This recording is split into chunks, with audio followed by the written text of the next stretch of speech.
Everyone, welcome back. हम लोग ना लास्ट टाइम टॉपिक पढ़ रहे थे चित्र वर्णन। चित्र वर्णन क्या होता है, कैसे किया जाता है, ये सारी चीजें हम ऑलमोस्ट पढ़ चुके हैं। ऑलमोस्ट क्या, पूरा ही पढ़ चुके हैं, सीख चुके हैं। अगर आपने प्रैक्टिस की होंगी तो आप भी सीख चुके होंगे। चलो फटाफट मैं चित्र वर्णन क्या होता है उसको एक बार फटाफट रिवाइज करते हैं। देन बहुत सारे क्वेश्चन आज भी हम सॉल्व करेंगे। क्यों करेंगे? क्योंकि आपको पता है कि जितनी ज्यादा हम प्रैक्टिस करेंगे उतना ज्यादा हम अच्छा परफॉर्म करेंगे अपने एग्जाम में। चित्र वर्णन क्या होता है? क्योंकि यहाँ लिखा हुआ है क्लियरली कि एक चित्र दिया जाएगा और उस चित्र का वर्णन करना है, मतलब उस चित्र में जो जो चीजें दिखाई दे रही है आपको उसे लिखना है, आपको एज इट इज वर्णन करना है। ठीक है। और चित्र वर्णन कैसे होता है? क्योंकि हमारी थॉट प्रोसेस बहुत ज्यादा होती है, हम अपनी बहुत ज्यादा मतलब अपने भाव वगैरह जो भी होते हैं ना, हम इतना बिल्ड कर लेते हैं, हम सोच लेते हैं। तो वैसे ही हमें चित्र वर्णन के लिए क्या करना है, उस चित्र को देख करके उसके बारे में सोच के उसको एक क्रमबद्धता पूर्ण उसका वर्णन करना है, और यही कहलाता है चित्र वर्णन। क्लियर? अब चित्र वर्णन करना था तो उसके लिए बहुत सारे पॉइंट्स देखे थे। अब मैं आपको एक शॉर्टकट में अभी समझाऊंगी कि हमने कौन कौन सी चीजें जो है वो देखी थी। हाँ, ये तो पता है हमें कि जब हम चित्र वर्णन करेंगे, क्योंकि मैं जिस तरीके से करूंगी जरूरी नहीं है कि आप भी वैसे ही करेंगे, क्योंकि शायद उस चित्र को देख करके मेरे मन में अलग थॉट आ रहे हो, आपके मन में अलग थॉट आ रहे हो, तो जिसका जैसा हो, लेकिन उसका जो मेन ऑब्जेक्ट होता है वो हमेशा सेम रहेगा। ठीक है, कि चित्र क्योंकि एक ही है, वही दर्शाया गया है, तो मेन जो ऑब्जेक्ट होगा वो तो एक होगा, बाकी ये है कि कहानी अलग अलग तरीके होंगे बताने के। तो कुछ बेसिक पॉइंट्स है जो कि हमें याद रखने हैं हमारे चित्र वर्णन के लिए। तो सबसे पहला पॉइंट क्या होता है कि आप जब भी कोई चित्र आ रहा है आपके पास में, तो आप उसे एकदम ध्यान पूर्वक बहुत अच्छे से देखेंगे। क्यों देखना है? ताकि आप जब भी कोई चित्र मतलब लिखने जाए तो आपके पास में हर एक चीज जो है वो क्लियर होनी चाहिए। आप एक एक पॉइंट्स उसमें देख लेंगे कि क्या है क्या नहीं है, और जितनी भी बातें चित्र में दिखाई गई है आपको उन सभी चीजों को यूज करना है अपने चित्र वर्णन में।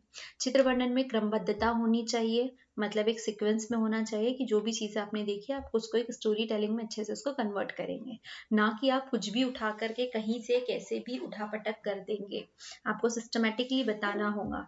सबसे पहले पॉइंट आएगा कि चित्र कहाँ का है। जैसे कि ये चित्र जो है तुलसीदास जी का बताया था, तो ये उस एरा का है, मतलब भक्ति काल का है, आपको ये बताना होगा। फिर उसके बाद में आप बताएंगे कि उस चित्र में चल क्या रहा है। चित्र आपका 25-30 शब्दों में होगा, 7-8 सेंटेंसेस में या 7-8 वाक्यों में आपका खत्म हो जाएगा। चित्र को आप हमेशा वर्तमान काल में ही बताएंगे। क्यों? क्योंकि आप उस दृश्य को जीवित कर रहे हैं, और जीवित करने का मतलब है कि वो अपने वर्तमान में है, अपने प्रेजेंट फॉर्म में है।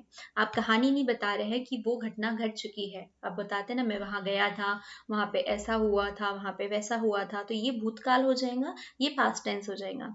बिकॉज हमें इसी चीज को जागृत करना है, जीवित करना है, तो आप उससे बताएंगे कि यहाँ पर इस काल का है, यहाँ पे तुलसीदास जी जो है वो कुछ लिख रहे हैं, हिरण जो है वो घास चर रही है, प्राकृतिक मनोहर दृश्य आसपास में फैला हुआ है।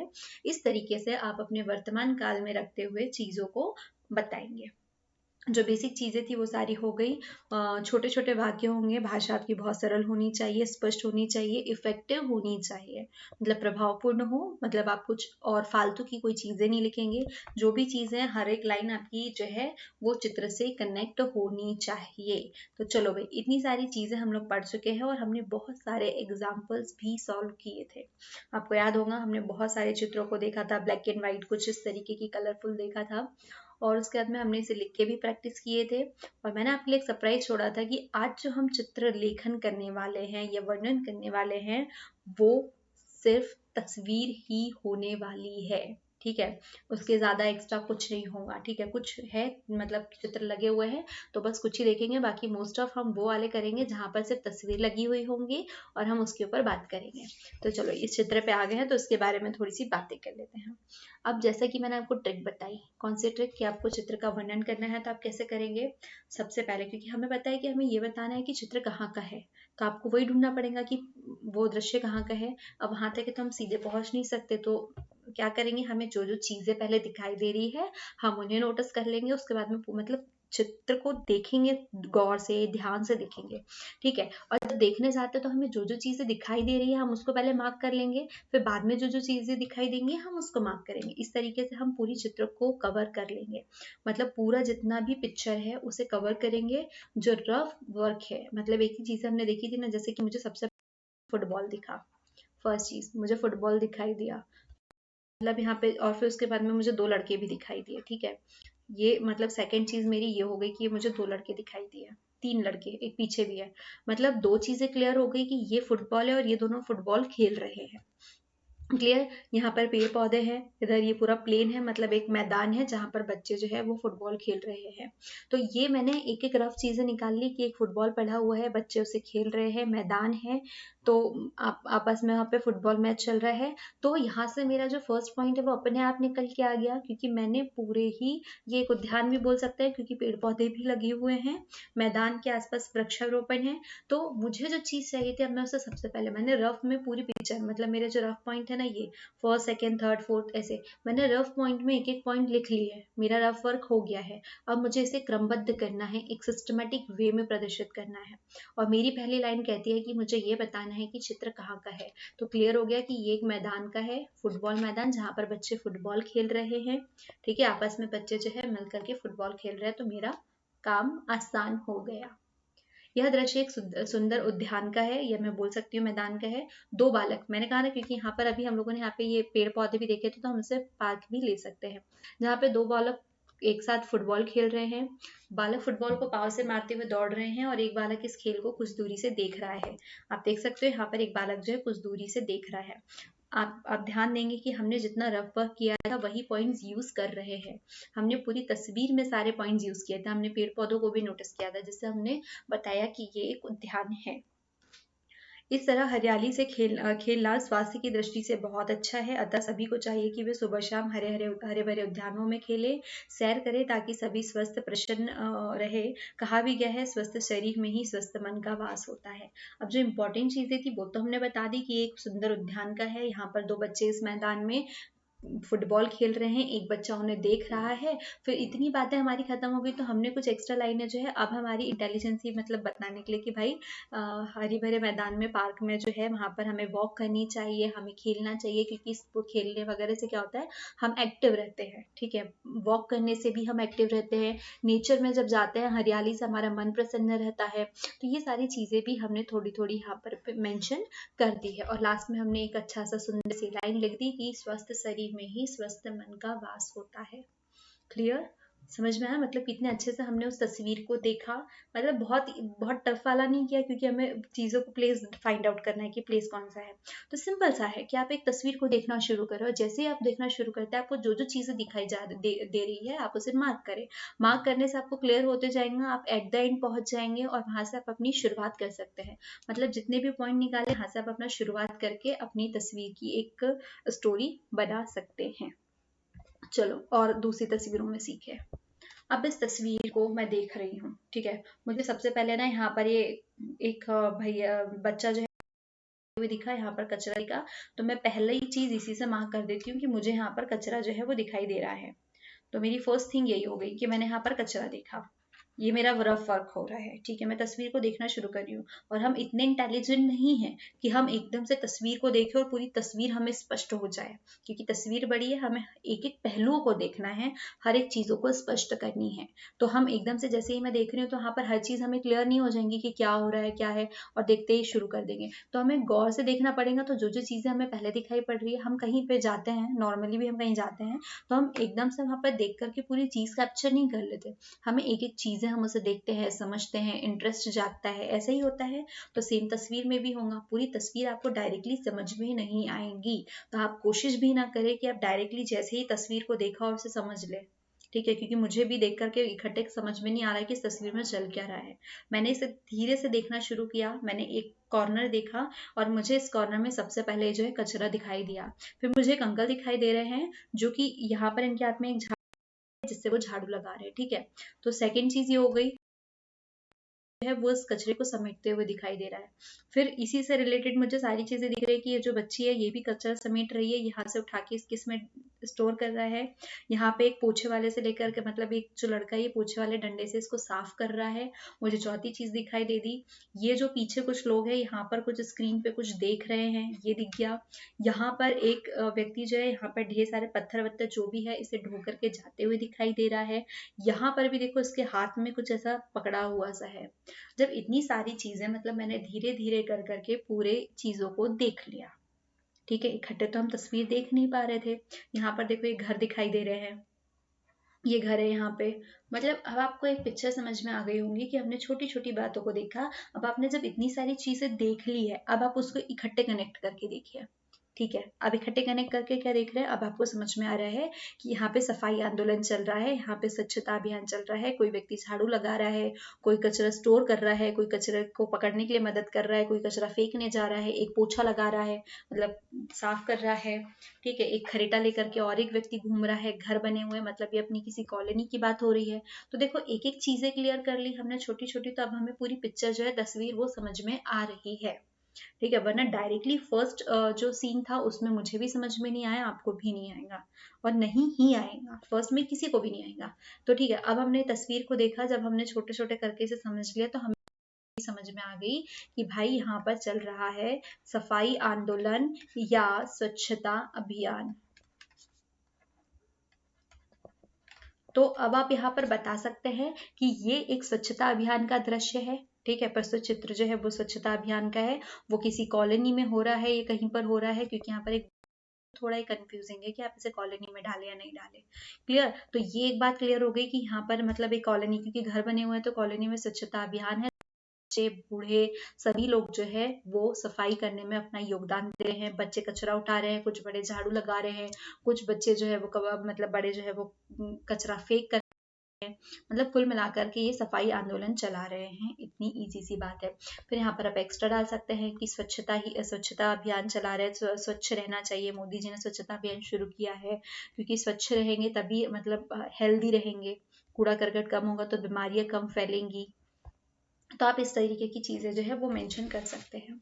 यह चित्र स्वच्छ भारत अभियान से संबंधित है। लोग अपने आसपास साफ सफाई रखने के लिए हाथों से हाथ में झाड़ू उठा लिया, ये झाड़ू उठा लिया है, वे कूड़ा उठाकर डस्टबिन में डाल रहे हैं। बच्चे इस अभियान को सफल बनाने के लिए अति उत्साहित है, दिखाई दे रहा है। ऐसा हम सबको हर समय करना चाहिए ताकि हमारा देश स्वच्छ हो और लोग स्वस्थ हो, क्योंकि स्वच्छता होंगी तभी स्वस्थ रहेंगे, क्योंकि कूड़े करकट से ही तो बीमारियां फैलेंगी, है ना, मच्छर मक्खी ये सारी चीजें फैलेंगी। तो हमने इसे रिलेट कर लिया, तो आपको इसी तरीके से सारे पिक्चर्स में देख करके समझना होगा। क्लियर। अब दूसरा, वाह ये भी मेरा एक फेवरेट सीन है, ठीक है। मतलब वो आपको याद है हमने एक पहले एक पिक्चर देखा था, वहां पे एक पेड़ था, वहां पर बहुत सुंदर सुंदर सी चिड़िया चहचहा रही थी। तो देखो यहाँ पर भी पक्षी उड़ रहे हैं, कितने सुंदर सुंदर लग रहे हैं, बच्चे खेल रहे हैं। मेरा तो सबसे पहले ये गया, क्योंकि यहाँ पर जब चीजें देखी ना तो मैं क्लियर हो गई कि यहाँ पे कुछ अच्छा हो रहा है, ठीक है। यहाँ पर बच्चे खेल रहे हैं, मेरी फेवरेट बटरफ्लाई है, तो यहाँ पर ये बटरफ्लाई को पकड़ने के लिए बच्चे भाग रहे हैं, ये बच्चे यहाँ पर खेल रहे हैं, ये बच्ची है, ठीक है, दिखाई देगी, ठीक है। ठीक है, आसपास बहुत अच्छी हरियाली है। इन बच्चों को खेलते हुए देख करके एक वृद्ध व्यक्ति जो है वो भी बहुत प्रसन्न हो रहे हैं, जो भी वो वृद्ध या क्योंकि धोती टाइप लगे रहे तो ये वृद्ध ही होंगे। तो ठीक है, अब आपको समझ में आया कि ये मनमोहक जो दृश्य है ये किसी उद्यान का है, ये अपने आंगन का है जहाँ पर बहुत अच्छी हरियाली फैली हुई है, पक्षी चहचहा रहे हैं, बच्चे खेल रहे हैं तितली के साथ में, वहां पे एक अंकल इसे देख करके आनंद उठा रहे हैं। तो इतनी सारी चीजें देख करके अब आपको क्लियर हो गया कि ये दृश्य कैसा है, यहाँ पर हम क्या क्या चीजें लिख सकते हैं। और बच्चे मन के सच्चे खेल रहे हैं। यह मनभावन वसंत ऋतु का चित्र है। आप इसे किसी उद्यान का भी डाल सकते हैं, क्योंकि ये सारी जो चीजें हैं कि हरी भरी हरियाली है, पक्षी घूम रहे हैं, वहां पे तितली उड़ रही है, तो ये सारे जो है ना मोस्ट ऑफ वसंत ऋतु में होते हैं, इसलिए यहाँ पे मेंशन किया है। इस समय प्रकृति में सर्वत्र उल्लास और वातावरण छाया है, उल्लास का वातावरण छाया है। फसलें देखकर किसान हर्षित है और पक्षी वसंत आने की सूचना देते हुए आकाश में उड़ फिर रहे हैं।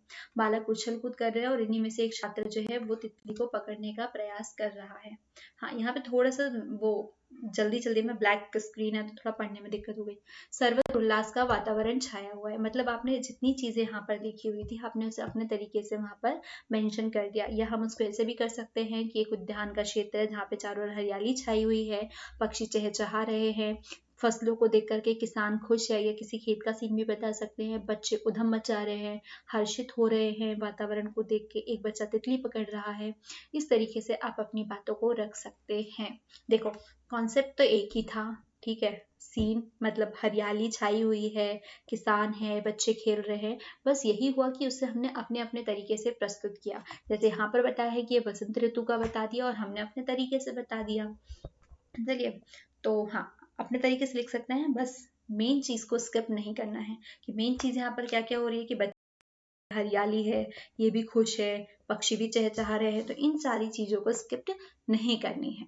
चलो नेक्स्ट के ऊपर देखते हैं। अब मुझे तो ना इस डायग्राम को देख करके सिर्फ यही लग रहा है कि यहाँ पर बहुत सारे अंकल लोग बैठे हुए हैं। तो मुझे सबसे पहले ये दिखाई दिया कि यहाँ पर बहुत सारे अंकल लोग हैं। दूसरा यहाँ पर लैंप दिखाई दे रहा है मुझे, ठीक है। सबसे पहले जहाँ जहाँ मेरी नजर जा रही है मैं उसे ही बता रही हूँ। लैंप दिख रहा है, टंगा हुआ है, मतलब हो सकता है कि रात हुई हो, ठीक है, हो सकता है रात है।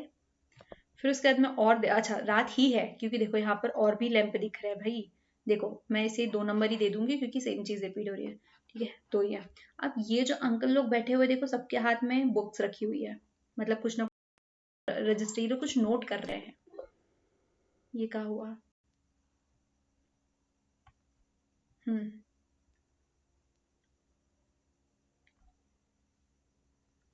अब ये कुछ नोट कर रहे हैं, ये मेरा थर्ड पॉइंट हुआ, ये सेकंड था और ये फर्स्ट था। क्लियर? अब इसके बाद में मैंने एक चीज और नोटिस की कि सभी लोग कुछ ना कुछ लिख रहे हैं, तो इसी को मैं थर्ड पॉइंट बार बार दे दूं। क्लियर? इसी को दे देंगे क्योंकि सभी लोग लिख रहे हैं। अब हो सकता है कि भाई इतने सारे लोग बैठ करके रात में कोई हिसाब किताब कर रहे हो, ये सभी किसी कंपनी के हो, अपना मतलब सब कुछ हिसाब किताब मेंटेन करना होता है ना, वो कर रहे हो। लेकिन अब यहाँ पर आप ध्यान से देखे, कुछ और बातें फाइंड करें, तो यहाँ पर क्या ये कोई इंडिकेशन दे रहे हैं, कुछ बता रहे हैं। और ये देखो, क्योंकि इनकी आंखें और इनकी जो है ना वो इनको सुन रहे हैं, ठीक है। ऐसा ना कि इनके ऊपर बात के ऊपर ध्यान दे रहे हैं, जिस तरीके से आप हम टीचर एक दूसरे मतलब क्लास में टीचर पढ़ाता है तो ध्यान देते हैं और लिखते हैं साथ में, तो उसी टाइप का दृश्य दिख रहा है। अब आप कहेंगे कि स्कूल का तो नहीं है, क्योंकि यहाँ पर लैंप लगा हुआ है, घर में सब लोग बैठे हुए हैं, यहाँ पर सब लोग टॉर्च वॉर्च है और सभी लोग बड़े बड़े अंकल लोग हैं, ठीक है। तो हो सकता है भाई कि कुछ लोग समय रहते हुए अपनी शिक्षा पूर्ण नहीं कर पाए हैं, तो वो अब करना चाह रहे हैं। सब लोग आपके जैसे हमारे जैसे लकी नहीं है कि हमें सही एज में एजुकेशन मिल रहा है, ठीक है, और दे रहा है, दुरुस्त है। अब अपने इन्हें अपनी शिक्षा का महत्व जो है वो महसूस हो रहा है कि काश पढ़ लिया होता तो और अच्छा कुछ। तो इसीलिए इन्हें आपकी एज में सारी चीजें नहीं मिली थी, तो ये अब पढ़ाई कर रहे हैं। तो आप बता सकते हैं कि ये जो दृश्य है ये एक प्रौढ़ या युवावस्था में शिक्षा का दृश्य है, जहाँ पर रात हुई हुई है, लैंप में लोग पढ़ाई कर रहे हैं, एक मास्टर जी दूसरे लोगों को पढ़ा रहे हैं, और सारे जो है वो युवावस्था में या उसके प्रौढ़ अवस्था में भी बोल सकते हैं कि एक यंग एज जो है वो क्रॉस करके जा चुके हैं और इस वक्त भी इन्हें सीखने का जुनून है। इस तरीके की लाइन आप यहाँ पर मेंशन कर सकते हैं। यह दृश्य ग्रामीण क्षेत्र के किसी प्रौढ़ शिक्षा केंद्र का है, ठीक है। प्रौढ़ शिक्षा केंद्र जहाँ पर जो बड़े लोग होते हैं उनको पढ़ाया जाता है, क्लियर। यहाँ अभी भी बिजली नहीं पहुंच पाई है, इसलिए वहां पर अंधेरे में ये लोग लैंप में पढ़ रहे हैं। ग्रामीण अपनी अंधेरा भगाने के लिए प्रौढ़ शिक्षा केंद्र पर एकत्रित हुए हैं और वे लालटेन की रोशनी में पढ़ना लिखना सीख रहे हैं।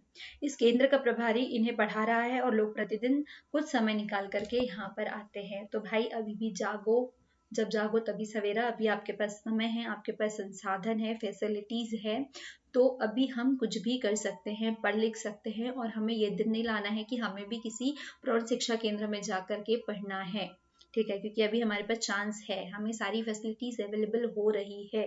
तो समय रहते अभी पढ़ लीजिए, एक तो आप अभी मेहनत कर लीजिए या तो फिर जिंदगी भर मेहनत करिए, है। चलो नेक्स्ट पे बढ़ते हैं, हम तो अभी मेहनत करेंगे भैया। इस पिक्चर को देख करके मुझे पहले नंबर पे ट्रेन नजर आई, दूसरे नंबर पे ये दो महानुभव नजर आए, कानों में मुझे हेडफोन नजर आ रहा है।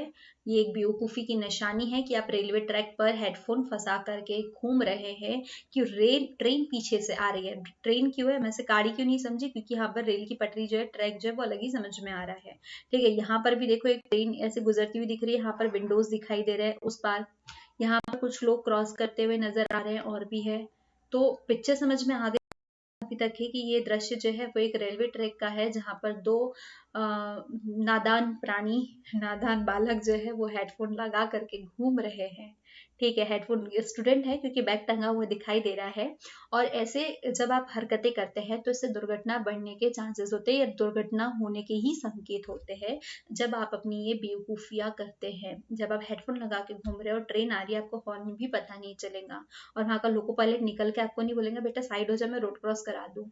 क्लियर? जब आपको क्लियरली पता है कि ये रेलवे ट्रैक है, यहाँ से कुछ भी, इवन ये भी ना हो कि वो रेलवे ट्रैक है, जब भी आप बाहर जा रहे हैं तो आपको हेडफोन्स यूज नहीं करने हैं। आप ट्रैफिक में हो, आप कहीं भी हो, क्योंकि एक कार से भी आपका एक्सीडेंट हो सकता है, एक बाइक से भी हो सकता है वहां से कोई बड़ी फोर व्हीलर आ रही हो, ट्रक हो, बस हो, तो ये हरकत करने से आपके साथ में कोई भी दुर्घटना हो सकती है और आपको पता भी नहीं चलेगा कि कब पीछे से कोई एक वाहन आकर के आपको उड़ा करके चला गया और आपके घर वाले आपका वेट कर रहे हैं। तो बेहतर है सतर्क रहे, सुरक्षित रहे और ऐसी हरकतें ना करे। तो चलो, चित्र को तो मैंने ऐसे ही इनडायरेक्टली समझा दिया कि जो दृश्य है वो एक रेलवे ट्रैक का है, जहाँ पे एक ट्रेन आ रही है और दो नादान प्राणी जो है वो मतलब हेडफोन लगा करके चलने की कोशिश कर रहे हैं, जिससे कि दुर्घटना होने की पूर्णतः संभावना है। और बस आपको फिर यहाँ पे इसके लिए जागरूक करना है कि ये हरकतें ना करें, क्योंकि दुर्घटना घटित हो जाएंगी तो आपको पता भी नहीं चलेगा। क्लियर? अब दूसरा सीन देखते हैं हम। अब दूसरे सीन में ना सबसे पहले तो इनके इसमें ये यहाँ पर देखो, आपको एक ट्रैफिक सिग्नल जो है वो समझ में आ रहा है। तो मेरा फर्स्ट नंबर पे यहाँ से एक वे आया इधर से और ये रोड का है। ठीक है, ये ट्रैफिक सिग्नल का सीन है, ये तो पहले क्लियर हो गया क्योंकि यहाँ पर गाड़ियां जा रही है, ये हो रहा है। यहाँ पर ये जो है ना ट्रैफिक पुलिस वो दिखाई दे रहे हैं, ये शायद इनका चालान बना रहे हैं। ठीक है, क्योंकि इनकी गाड़ी जो है वो साइड में खड़ी कर रखी हुई है, इनके इसमें सीटी बजी हुई है, सीटी बजाते ना हॉर्न पे। तो ये सीन कहाँ का है? एक ट्रैफिक सिग्नल का है। अब चालान बना रहे, ये कैसे पता करे? ये देखो इनका जो फेस है बड़ा मायूस सा नजर आ रहा है, और मायूस सा नजर आ रहा है मतलब शायद इनका चालान बन रहा है। अब भाई चालान क्यों बन रहा है? आप पूरी तस्वीर को फिर से देखो। अच्छा ये देखो, ये घुमाते हुए पता चला कि ये महाशय ने हेलमेट लगाया हुआ है और इन्होंने हेलमेट नहीं लगाया है। तो शायद इनका चालान इसीलिए बन रहा है क्योंकि इन्होंने हेलमेट नहीं लगाया हुआ है। ठीक है, क्योंकि अब अगर आप हेलमेट नहीं लगाएंगे तो अगर सड़क दुर्घटना में किसी प्रकार की कोई मतलब किसी प्रकार की कोई सड़क दुर्घटना होती है तो आपको क्षति पहुंचने के पूरे पूरे चांसेस है। अब हेलमेट कैसे आपको सेव करेगा? आपका जो ब्रेन है, आपकी पूरी बॉडी में सबसे ज्यादा इंपॉर्टेंट आपका ब्रेन होता है। अगर आपका ब्रेन डेड हो गया मतलब आप डेड हो गए। ठीक है, आपका सर टूटा, क्योंकि हाथ पैर जो है उसको कहीं ना कहीं रिपेयर किया जा सकता है, लेकिन अगर सर गया मतलब आप गए। तो एटलीस्ट आप इसको तो सेफ रख सकते हैं हेलमेट से। तो बस इसीलिए महाशय ने हेलमेट नहीं लगाया है तो इनका चालान कट रहा है। और अब आप क्या बताएंगे कि प्रस्तुत दृश्य जो है वो एक चौराहे का है, ट्रैफिक सिग्नल का है, जहां पर जो वाहन है वो आ जा रहे हैं और ट्रैफिक पुलिस ने एक व्यक्ति को पकड़ रखा है, जो शायद अपने हेलमेट न लगने के कारण उसका चालन बना रहे हैं। फिर आप यहाँ पर अपनी हेलमेट की महत्ता बता सकते हैं कि हेलमेट का प्रयोग न करने से दुर्घटना के चांसेस होते हैं, जिसमें मतलब अगर हेलमेट लगा रहे हो तो थोड़े बहुत आपके बचने के चांसेस हो सकते हैं। तो इस तरीके से हमने इस चित्र को भी डिफाइन कर दिया। अब हम सारे जो है प्रैक्टिस ही करेंगे सिर्फ। ठीक है, अब हम लिखने वाला नहीं देख रहे हैं, अब हम सिर्फ ओरली बातें करेंगे कि इसमें क्या हो रहा है, क्या नहीं हो रहा है, क्या चीजें हम मेंशन कर सकते हैं। तो हमने इसमें इस तस्वीर में देख के एक एक पॉइंट का पता कर लिया कि कहाँ कहाँ पर क्या क्या चीजें हो रही है। तो हमने ये चीजें मेंशन यहाँ पर कर दी। अब नेक्स्ट इसमें देखे तो सबसे पहले मुझे दिखाई दिया एक प्यारी सी बच्ची है और एक प्यारा सा बच्चा है। ठीक है, मतलब इससे मैं एक एक कर लूँ। सेकेंड थिंग आ रही है कि ये एक पौधा लगा रहे हैं। देखो छोटा सा पौधा है और ये मिट्टी डाल रहा है इसमें। ठीक है, यहाँ पर इसके पास में एक पानी की कैन रखी हुई है, मतलब क्लियर है कि ये पौधारोपण कर रहे हैं। यहाँ पर बहुत सारी झाड़ियां नजर आ रही है। ये थर्ड नंबर हो गया मेरा, क्योंकि फर्स्ट पे बच्चे थे, सेकंड पे पौधारोपण हो रहा था, यहाँ पे पानी डाल रहे थे, ये मिट्टी डाल, यहाँ पे बहुत सारी झाड़ियां पेड़ पौधे हैं, यहाँ पर वृक्ष है, तो इसी को मैं थर्ड में ले लूँ। अब हमें यहाँ से क्लियरली पता चल गया है कि ये जो दृश्य है ये किसी उद्यान का, ये किसी वन का है, जहाँ पे दो प्यारे प्यारे बच्चे जो है वो वृक्षारोपण कर रहे हैं। तो चीजें हमने सारी रॉ में कलेक्ट कर ली कि कहाँ पर क्या क्या चीजें हैं, क्या क्या नहीं है। तो हमें पता चल गया, हमारे पास 4 फैक्ट्स मिले कि एक बच्चा बच्ची दिखे, वो मिट्टी डाल रहे, पौधा लगा रहे हैं। तो प्रस्तुत दृश्य जो है वो किसी वन या उद्यान का है, जहाँ पे दो नन्हे नन्हे बच्चे जो है वो वृक्षारोपण कर रहे हैं। ठीक है, पेड़ हमारे जीवन के लिए बहुत महत्वपूर्ण है क्योंकि पेड़ हमें ऑक्सीजन देते हैं, हमारा कार्बन डाइऑक्साइड लेते हैं। इस तरीके की बातें भी आप यहाँ पर मेंशन कर सकते हैं। ठीक है, इन दोनों बच्चों को पता है कि वृक्ष की क्या महत्ता है, इसलिए ये दोनों यहाँ पर वृक्षारोपण कर रहे हैं। एक मिट्टी डाल रहा है, दूसरा उसे पानी दे रहा है। क्लियर आया समझ में कि हमने किस तरीके से इस तस्वीर को अपने शब्दों में, अपनी कहानी में व्यक्त किया है। नेक्स्ट तस्वीर देखते हैं। भाई ये तो बहुत ही भीड़ भाड़ वाला एरिया दिख रहा है। यहाँ पे लिखा हुआ स्टॉप। मुझे एक अंकल पेपर पढ़ते हुए दिखाई दे रहे हैं। चलो मैं फर्स्ट इन्हीं को नंबर दे देती हूँ। एक अंकल जो है वो मुझे क्या दिखाई दे रहे हैं, फल बेचते हुए नजर आ रहे हैं। यहाँ पर एक बस खड़ी हुई है, ये 3rd नंबर पे। ठीक है, बस खड़ी हुई है। यहाँ पर कुछ लोग क्या है, बैग लेकर के खड़े हुए हैं। यहाँ पर एक स्टॉल लगा हुआ है, काउंटर, यहाँ पे कोई शॉप है, यहाँ पे कुछ बिक रहा है, यहाँ पे एक और व्यक्ति खड़ा है। मतलब क्लियर हो गया, बस है, स्टॉप लिखा हुआ है, ये एक बस स्टैंड का दृश्य है। ठीक है, प्रस्तुत चित्र जो है वो किसका है, एक बस स्टैंड का है, जहाँ पे कुछ व्यक्ति पेपर पढ़ रहे हैं, कुछ जो आने जाने वाले हैं, आगमन करने वाले व्यक्ति है, वो आ जा रहे हैं। ठीक है, कि यहाँ पर देखो, एक यहाँ पर बैग लेकर के यहाँ पर खड़ा है, कुछ यात्री, ठीक है, मुसाफिर, बहुत अच्छा वर्ड है मुसाफिर। तो कुछ मुसाफिर आ जा रहे हैं, यात्री आना जाना कर रहे हैं। यहाँ पर एक स्टॉल लगा हुआ है, एक वृद्ध व्यक्ति बस स्टैंड पे अपने फल बेच रहा है, इस महाशय को पूछ रहा है। तो इस तरीके से आपने पूरा जो दृश्य है वो फिल्मा दिया, मतलब उसकी एक स्टोरी बना दी। कि प्रसिद्ध दृश्य जो है वो एक बस स्टैंड का है, बस स्टॉप का है, जहाँ पर यात्री का आवागमन जारी है। वहां पे एक स्टॉल है जो यात्रियों को अपना सामान बेच रहे हैं, एक वृद्ध व्यक्ति है जो यात्रियों को अपने फल फ्रूट बेच रहे हैं। ड्राइवर, शायद ड्राइवर हो सकता है, वो वहां पर खड़ा है। एक व्यक्ति यहाँ पर न्यूज़पेपर पढ़ रहा है और यहाँ पे गंदगी है, देखो यहाँ पर। ठीक है, तो हमें स्वच्छता बनाए रखनी चाहिए, हर जगह स्वच्छ बना के रखना चाहिए। आप ये चीज भी यहाँ पर मेंशन कर सकते हैं। तो देखो हमने कितने सारे यहाँ पर अभी और जो पिक्चर्स है वो भी, उनका भी चित्र वर्णन कर लिया और कितने अच्छे से हमने इन्हें समझा है। चलो थोड़े से और एग्जाम्पल्स देखते हैं ताकि हम अच्छे से समझ ले, सीख ले। अब हमारे पास में नेक्स्ट चित्र है कि बच्चे पढ़ाई करते हुए दिखाई दे रहे हैं। एक बच्चा खड़े होकर के पढ़ाई कर रहा है, कुछ बच्चे बैठ करके पढ़ाई कर रहे हैं। तो मैं इसको पहला ही नंबर दे देती हूँ। तो बच्चे बैठ करके पढ़ाई कर रहे हैं, यहाँ पर बुक्स रखी हुई है, ये सेकंड हो गया। यहाँ पर अलमारी है, इसको मैं 3rd दे दूं, जहाँ पे बहुत सारी बुक्स रखी हुई दिखाई दे रही है। यहाँ पर भी एक अलमारी रखी हुई है। यहाँ पर टेबल चेयर नजर आ रहे हैं। तो एक बात क्लियर होगी कि ये कोई क्लासरूम होगा, ये एक लाइब्रेरी है, क्योंकि बुक्स बहुत सारी है। तो यहाँ पे लाइब्रेरी ही है, पुस्तकालय का दृश्य है। तो एक चीज क्लियर हो गई कि यहाँ पर पुस्तकालय है और ये दृश्य जो है वो पुस्तकालय का है। तो आपकी सबसे पहली वाली जो लाइन है वो आपको मिल गई कि प्रस्तुत दृश्य जो है वो किसी पुस्तकालय का है, जहाँ पर बच्चे विभिन्न प्रकार की पुस्तकें पढ़ रहे हैं। ठीक है, देखो खड़े रह के पुस्तक पढ़ रहा है, कुछ बैठ के पढ़ रहे हैं। तो आप ये चीजें यहाँ पर बता सकते हैं कि बच्चे यहाँ पर बैठ करके पुस्तक पढ़ रहे हैं। अब इतना सीन के अकॉर्डिंग हो गया। ठीक है, ये तो सीन के हिसाब से हो गया। आप ये लिख सकते हो कि यहाँ पर दृश्य जो है वो पुस्तकालय का है, जहाँ पे बच्चे विभिन्न प्रकार की पुस्तकें पढ़ रहे हैं। यहाँ पे टेबल चेयर पे बैठ करके, टेबल चेयर लगी हुई है, बहुत अच्छी अच्छी पुस्तकें रखी हुई है। तो ये चीजें इतनी अपने चित्र के अकॉर्डिंग डाल दी। अब आप यहाँ पे भी लिख सकते हैं कि पुस्तकालय एक बहुत अच्छी जगह है, जहाँ पर बच्चे जा करके उनका मन लगे, पुस्तकें पढ़ने के लिए बहुत अच्छी होती है, क्योंकि आपका सबसे प्रिय दोस्त जो है वो आपकी पुस्तक है। क्योंकि फ्रेंडशिप तो भैया आजकल की मतलब ही हो चुकी है। ठीक है, पुस्तक बहुत अच्छी है क्योंकि वो आपको कोई ना कोई ज्ञान दे करके ही छोड़ेंगी। बहुत सारे मोटिवेशनल लाइंस लिखी हुई है बुक्स के ऊपर। तो आप ये चीजें यहाँ पर मेंशन कर सकते हैं। पुस्तक पढ़ने से आपकी थिंकिंग कैपेसिटी जो है वो बहुत अच्छी होती है, क्योंकि बेनिफिट बहुत सारे हैं। देखो, पहला तो आपको नॉलेज मिलेगा, आपकी माइंड की एक्सरसाइज, माइंड की एक्सरसाइज, क्योंकि पढ़ने से आपकी माइंड की एक्सरसाइज होंगी। जाहिर सी बात है, आपको बहुत सारे नॉलेज मिलेगा, आपको फैक्ट्स पता चलेंगे, आपका इंटरेस्ट बढ़ेगा, आपका फोकस बढ़ेगा। आप जब इतनी सारी चीजें पढ़ रहे हैं, इतने सारे लोगों की बायोग्राफीज आप पढ़ेंगे, तो आप में डेवलप्ड होंगे आप। तो पुस्तक पढ़ने से कहीं कोई नुकसान नहीं है, फायदे ही फायदे हैं। हाँ, नुकसान कहाँ पे होगा, जब आप कोई फालतू की पुस्तक जो अननेसेसरी पढ़ रहे हो। पुस्तकें तो कोई फालतू की नहीं होती है, लेकिन कई मैगजीन्स वगैरह है बहुत खराब है, तो वो ना पढ़ के, मतलब वो चीजें पढ़े जिससे आपको नॉलेज मिले, ज्ञान मिले। और मैं सजेस्ट करती हूँ आपको कि आप एक बार गीता जरूर पढ़े। चलो नेक्स्ट पे बढ़ते हैं। यहाँ पर अब तस्वीर देखने से पहले मुझे एक चीज समझ में आ रही है कि यहाँ पर लिखा है रक्तदान शिविर। यहाँ पर एक डॉक्टर दिखाई दे रहा है, ये फर्स्ट हो गया। यहाँ पर सेकंड डॉक्टर दिखाई दे रहा है। थर्ड पे मुझे यहाँ मरीज दिखाई दे रहा है जिसके ऊपर कोई मशीन लगी हुई है। ये यहाँ से एक बॉटल भी दिखाई दे रही है और यहाँ पर एक व्यक्ति इनके साथ में बैठा हुआ है और एक यहाँ पर ये शायद वार्ड बॉय है। क्या मैं आपको इसे समझाऊं?